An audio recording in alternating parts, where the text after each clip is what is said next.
ডন ছিল সালমান শাহর মেসেঞ্জার, মানে হাত পা মেসেজ করে দিত। সে সালমান শাহর হাত পা মেসেজ করতো, সালমান শাহর পিছিয়ে পিছিয়ে থাকতো একটা শিডিউল পাওয়ার জন্য।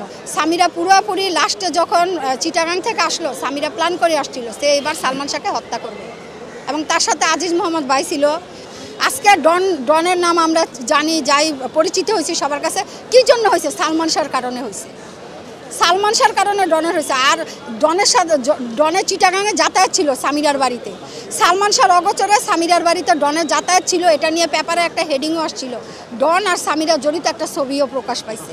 এই ছবিটা আমাদের প্রায় সালমান ভক্তদের প্রোফাইলে ঢুকলেই দেখতে পাবে।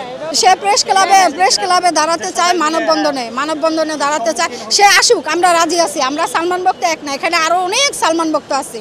এরা হয়তোবা কার্যপরিধির কারণে আসতে পারে নাই। আমার মতো ওনার মতো আরো অনেক হাজার হাজার সালমান ভক্ত আছে। শুধু একটা বাঁশি ফুইসাল দিলে পুরো প্রেস ক্লাব ভরে যাবে।